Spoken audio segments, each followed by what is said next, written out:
Maintenant, j'ai le plaisir de vous présenter l'honorable Pierre Poilievre, le leader du Parti conservateur du Canada. Monsieur Poilievre va nous présenter des propos liminaires de la part du Parti conservateur du Canada. Il va répondre à jusqu'à 5 questions à la fin de son intervention. Je vous invite donc à prendre le micro, Monsieur Poilievre, et je tiens à prendre un instant pour remercier John Barlow, qui a été un des grands amis de l'agriculture. John est le porte-parole en agriculture du Parti conservateur. Il a appuyé notre secteur et nous l'apprécions. Merci, John. Et Monsieur Poilievre, vous avez la parole.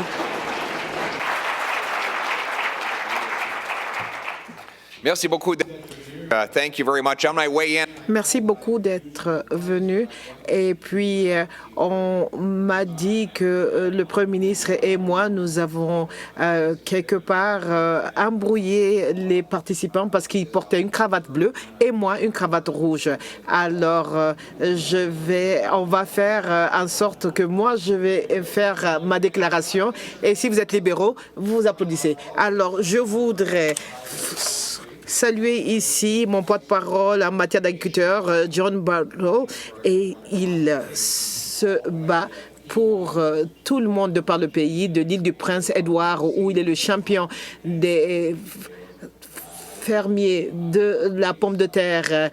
J'ai entendu son nom dans le Farmgate d'un océan à l'autre et à l'autre. Il est le champion de l'agriculture. Mon grand-père habitait dans sa circonscription et quand je suis allée le voir, avant le décès de mon grand-père, John et moi m'a dit qu'on allait dire bonjour dans une maison pour aînés, dans un CHSLD.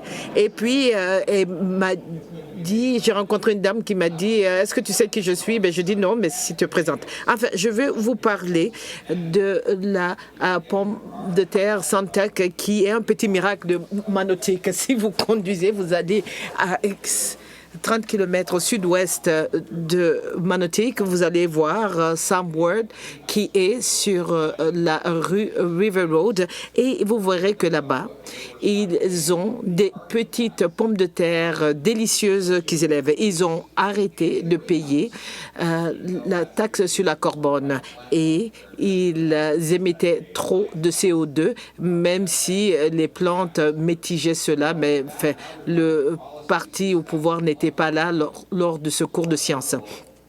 Et ils ont vu maintenant, coûte moins cher d'acheter des pommes de terre du Mexique à Manotick que les pommes de terre cultivées localement. Et notre gouvernement disait que les gens devraient appuyer les pommes de terre que l'on mettait dans un train, dans un bateau pour arriver ici tout en brûlant de l'énergie fossile plutôt que d'appuyer l'exploitation fermière d'ici. Donc, envoyer notre argent à un pays externe. D'augmenter les coûts. Don't worry, I'll say it in English in a second here. I see everybody moving at the same time. Je vais dire en anglais bientôt. Ici, parce que ça force les consommateurs d'acheter des produits d'ailleurs, des produits qui sont faits par des agriculteurs qui n'ont pas nos standards. Donc, la conséquence est d'augmenter la pollution, les émissions de gaz à effet de serre, tout en envoyant notre argent aux fermiers ailleurs. Nous devrions, au contraire, faire exactement le contraire, c'est-à-dire repatrier la production ici au Canada, ramener le gros bon sens chez nous. It does nothing for our environment, of course. Ça ne fait rien pour l'environnement de pousser la production vers d'autres pays où ils ont de faibles normes et plus de pollution. Et ça ne fait qu'accroître la pollution. De différentes manières, notre gouvernement accroît le coût de la production. Dans nos fermes, on va commencer, par exemple, sur la taxe sur le carbone. Ça ne s'applique pas aux hydrocarbures. Ça s'applique, par exemple, à la ferme pour les champignons, le séchage, le transport et toute production. Et les engrais aussi au Canada qui feront face à l'augmentation du prix des gaz qui doivent payer. Alors, nous avons tous nos concurrents de par le monde qui nous dépassent ainsi. Et un gouvernement Poilievre va réduire ses prix de carbone pour que nous, à notre tour, nous puissions rapatrier l'exploitation de certains denrées de ce pays. Nous parlons aussi de l'augmentation du coût des engrais, l'augmentation par acre et ce qui se répercute sur le produit final qui est défrayé par le consommateur, par l'exploitant agricole. Nous perdons tous dans le processus. Le gouvernement a créé plus d'incertitudes en disant qu'ils veulent couper l'utilisation des engrais de 30%. C'est un tiers. Comment est-ce qu'ils vont y arriver? C'est pas clair. Ils ont dit que ce ne serait pas à travers la coercion, mais ils ont dit que la taxe sur le carbone n'augmentera jamais de $50 la tonne. Maintenant, on en est à 170. Il faudrait que les exploitants agricoles soient vigilants par rapport aux politiques draconiennes. Ce serait mauvais pour la politique parce que ça va réduire la production par acre tout en mettant une production égale et en renvoyant notre argent à l'étranger. Nous comprenons que l'exploitation agricole utilise moins d'engrais que possible parce que c'est un travail humain, mais le gouvernement cherche à minimiser les intrants et les engrais visent à minimiser les intrants et à accroître les extrants. Donc, il n'y a pas de raison pour le gouvernement de légiférer quant à l'utilisation de l'engrais. Aussi, nous avons le poids de la dette.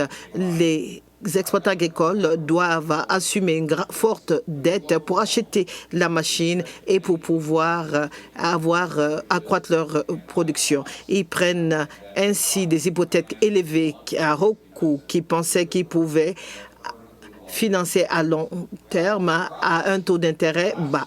Mais, surprise, rien que l'année écoulée, la Banque du Canada a eu un taux qui a augmenté de 4,5%. Bien sûr, le gouvernement va répondre qu'ils n'ont absolument rien à voir avec le taux d'intérêt. Et s'il est vrai que la Banque du Canada, de manière indépendante, détermine le taux, le facteur économique interne détermine ces taux. Maintenant, la réalité de l'inflation est en concurrence avec les consommateurs et aussi avec les emprunteurs. Tous ceux qui pensent que le déficit du gouvernement a une influence sur le taux d'intérêt et ignorent 5000 années d'histoire économique. Quand les gouvernements empruntent, ils augmentent le prix de l'emprunt pour tout le monde, raison pour laquelle il nous faut plafonner les dépenses du gouvernement, plafonner les dépenses du gouvernement, le gaspillage et pouvoir plafonner aussi le taux d'intérêt pour nos exploitants agricoles et aussi nos consommateurs. De travailleurs ici au Canada et c'est la raison pour laquelle nous avons besoin des travailleurs temporaires étrangers. Surtout dans le secteur agricole. Mais la bureaucratie pour acquérir ces travailleurs est très lente et ça empêche la production agricole ici. Et en fait, en même temps, ça empêche l'opportunité de nouveaux Canadiens d'arriver ici et de recommencer sa vie ici au Canada comme travailleur et peut-être éventuellement comme citoyen. There is too much bureaucracy and too slow process. Il y a trop de ralentissement pour traiter les documents de ces travailleurs étrangers. Je voudrais accélérer le traitement de leurs dossiers pour que ces travailleurs puissent arriver ici et je voudrais accélérer le processus par lequel ils deviendront des résidents permanents et ensuite des citoyens. Nous avons besoin d'un système d'immigration qui est tourné vers le marché. L'économie ne croit pas en gérant le marché en faisant des entraves, et il nous faut déterminer ce dont notre marché a besoin, et ce en utilisant les rapports et les études à Ottawa. En faisant cela, on se tord. On devrait faciliter la commandite des immigrants par ceux qui leur donnent du travail. Parce que si c'était l'employeur qui pouvait faire venir son employeur, on comblerait ses postes. En d'autres mots, mettons le gouvernement de côté, accélérons le processus pour ceux qui veulent du travail, qui respectent la loi et qui veulent certainement faire du travail. Et je vais utiliser les économies que ça va nous donner afin de plus rapidement inviter les travailleurs ici au Canada de façon légale. We're going to close Roxham Road and use the savings from the... Et nous allons utiliser les économies qu'on ferait par ce point d'entrée de Roxham Road, et nous allons utiliser cela pour traiter l'immigration économique et combler ces postes dont on a besoin. Il y a aussi des problèmes locaux auxquels il faut répondre. Aussi, notre gouvernement a attaqué nos exploitants de poteries à l'île du Prince-Édouard à cause des enjeux de main-d'œuvre. Ils ont fermé des exploitations, et le panel qui a contacté le gouvernement pour savoir si nos pommes de terre étaient sécuritaires a trouvé qu'ils étaient à un risque très bas. Alors, nous devons appuyer ces exploitants, et si Washington lève la voix, nous devons protéger ces exploitants de pommes de terre. Et de la saison de la culture est bientôt là, et nous ne pouvons pas demander à nos fermiers de l'île du Prince-Édouard d'attendre encore une année afin de répondre à ce problème important. Voilà notre exemple du gouvernement qui impose des cours non nécessaires à nos citoyens en rendant les choses plus difficiles pour nos fermiers, et tout en donnant un coup de main à nos concurrents au détriment des Canadiens. Et nous devons aussi parler des armes à feu, ceux qui font la chasse, ceux qui utilisent les armes à feu comme un outil sur les fermes, parce que c'est un outil. Bientôt, récemment, le gouvernement Trudeau a essayé de criminaliser les armes à feu, et ceci au détriment de tous les Canadiens. Et un gouvernement Poilievre ne permettrait pas qu'il y ait une interdiction quelconque sur vos fusils de chasse. Nous savons que la chasse est une partie intégrante de l'exploitation agricole, et il faudrait que nous arrêtions les politiciens à mettre fin à ce patrimoine. Et c'est quelque chose qui a commencé des millénaires avant que les Européens arrivent sur ce qu'on appelle Canada. La gestion d'offres, whether it's supporting supply management, que ce soit à travers ceux qui font de l'exploitation agricole aux fins économiques, ceux qui nourrissent notre pays. Les fermiers sont la pierre angulaire de notre pays. Ils utilisent un génie, la compréhension du sol, du climat, afin de vous amener la nourriture vers vos fourchettes depuis leur ferme. Nous les reconnaissons partout, ici, au nom du gouvernement conservateur, de l'opposition officielle. Nous vous offrons nos bras en termes d'amitié, et un gouvernement conservateur mettra l'exploitation fermière avant tout. Et merci beaucoup. All right, I will. Alors, je répondrai à toute question que vous aurez.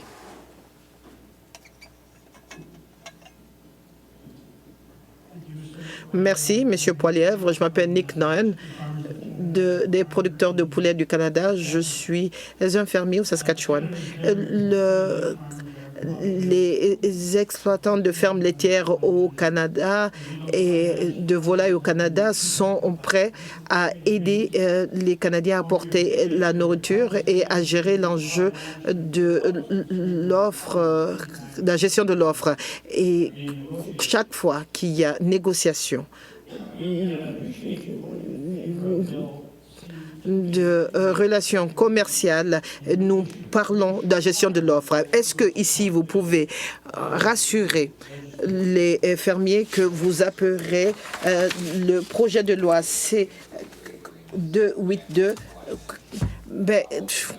Je dois vous dire que les conservateurs vont appuyer la gestion de l'offre et pour fermer les marchés à ceux qui ne le préconisent pas. Pour vous en parler, lors de la négociation d'accusement, nous avons vu que l'on a empêché nos exploitants laitiers à exporter vers les États-Unis, ce qui a été une perte de la part du gouvernement Trudeau.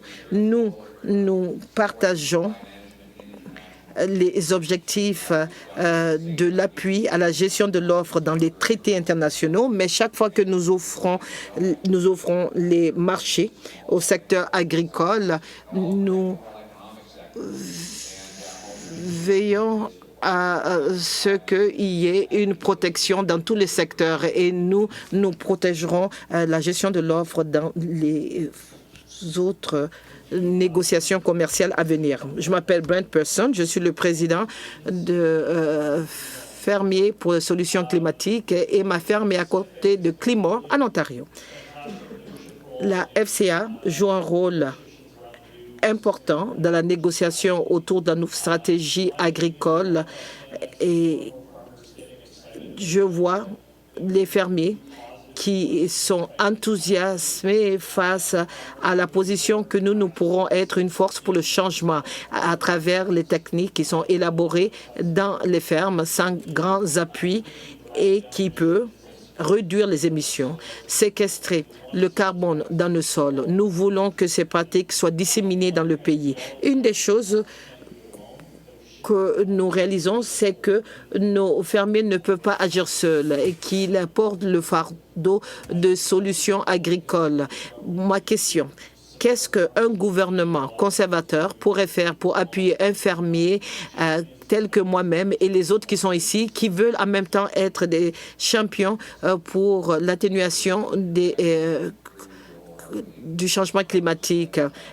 Moi, je suis d'accord avec vous. Les fermiers mènent la charge à travers des méthodes qui réduisent les émissions et des méthodes qui continuent à séquestrer le carbone dans le sol, un carbone qui se retrouverait autrement en l'air. Nous, les conservateurs, nous pensons qu'il devrait y avoir plus d'incitatives pour séquestrer le carbone dans le sol. Je ne vais pas vous parler de ma plateforme électorale ici, mais nous avons des incitatives pour appuyer ces fermiers qui enlèvent le carbone dans l'air et qui le séquestrent dans le sol. Nous allons les appuyer dans ce processus.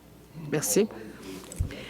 Marcel Groslot, producteur agricole du Québec, ex-président de l'UPA. Je suis dans la série des ex, alors je vais m'arrêter là. Mais toujours président d'UPA Développement International et président d'une coalition Nourrir l'humanité durablement. J'ai été impliqué pendant 30 ans dans les organisations agricoles. Je suis encore, mais moins.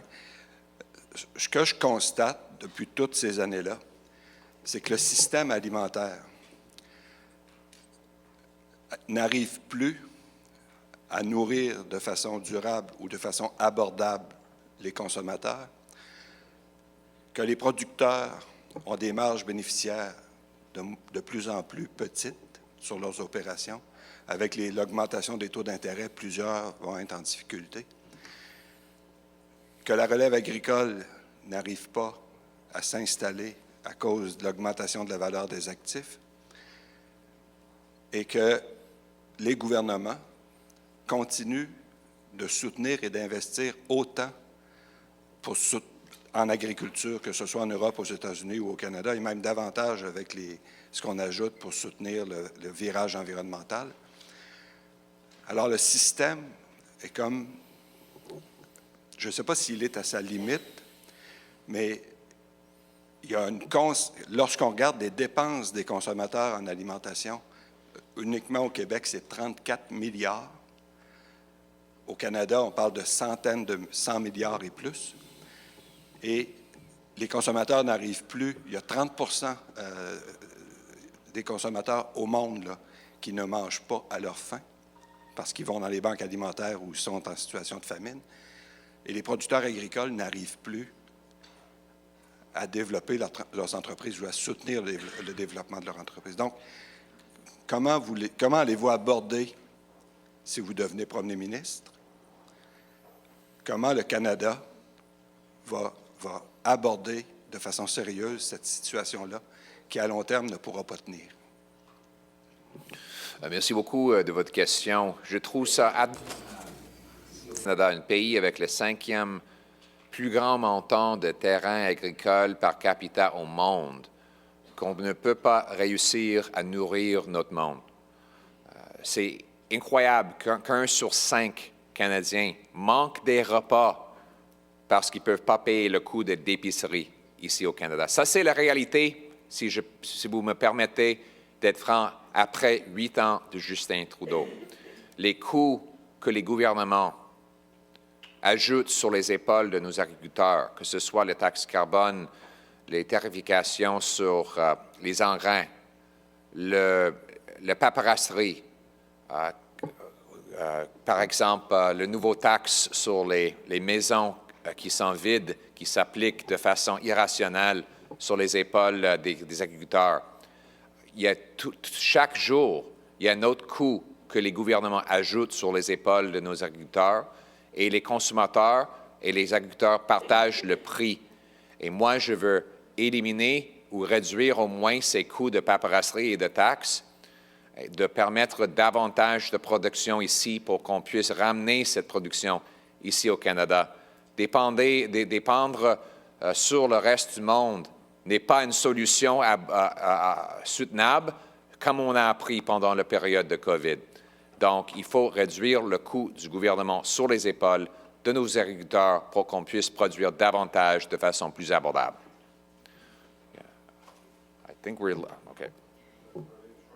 Oui. Mais est-ce que le dollar du consommateur est bien réparti dans la filière alimentaire? Réparti de quelle façon, vous parlez? Bien, est-ce que chacun ait des marges qui lui permettent de bien vivre de son entreprise? Est-ce que ce dollar du consommateur-là est bien réparti dans la filière alimentaire? Probablement pas. Il y a probablement trop qui vont aux grandes corporations parce qu'il n'y a pas assez de compétition dans les entreprises d'épicerie.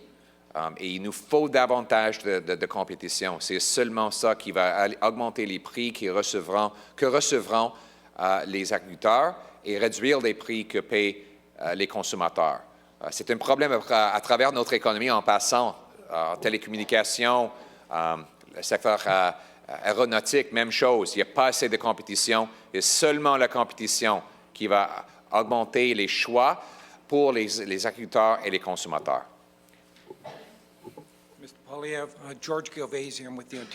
Monsieur Poilievre, je suis George Calicium et je me demande si vous pouvez faire un commentaire pour ce que vous voyez comme l'impact de la loi sur la réduction de l'inflation aux États-Unis et qu'est-ce que cela aurait comme incidence sur notre compétitivité. Oui, merci. Le gouvernement des États-Unis donne des incitatifs énormes aux entreprises pour qu'ils puissent agir dans la séquestration, le stockage, la production d'hydrogène qui est vu comme une tactique d'entreposage de l'avenir. Nous ne pouvons pas tout copier, mais il nous faut être concurrentiels. Sinon, nous aurons un aimant au sud de la frontière qui attire et notre argent et nos emplois. Nous avons la 5e source d'approvisionnement de lithium, mais nous n'avons pas produit une seule cuillerée de ce produit quoique on en a besoin pour les voitures électriques. Mais au Canada, il faudrait passer par toute une bureaucratie pour être approuvé pour l'exploitation du mil. Et alors, moi, j'ai demandé à un ami qui est là, qui attend depuis 5 ans, de pouvoir avoir une autoroute qui mène à sa mine. Je dis, est-ce que ça va? Est-ce qu'on a les pelles par terre? Il dit, bon, c'est des pelles de pelletées de neige. Alors, en Allemagne, par contre, ce qu'ils font, un peu d'années, nous, ça nous prend 12 années. Si nous voulons accélérer l'exploitation, il nous faut avoir les licences. Il nous faut 6 années pour avoir les permis, que ce soit pour les étables, que pour toute autre chose. Nous sommes le 12e pays le plus lent pour l'obtention de permis. Mais si nous écrivons des chèques pour des mines pour lesquelles nous n'octroyons pas des permis d'exploitation, aussi ou pour des exploitations qui ont besoin de permis pour être lancées, il nous faut ralentir le coût d'exploitation. Nous devons octroyer rapidement les permis de construction. C'est ainsi que nous pourrons ramener la production dans notre pays et ça va réduire le fardeau d'impôts et accroître le retour sur l'investissement, amener plus de production, produire plus de nourriture, produire plus de minerais, produire plus de ce qui est besoin. Rapatrions le tout. Merci beaucoup.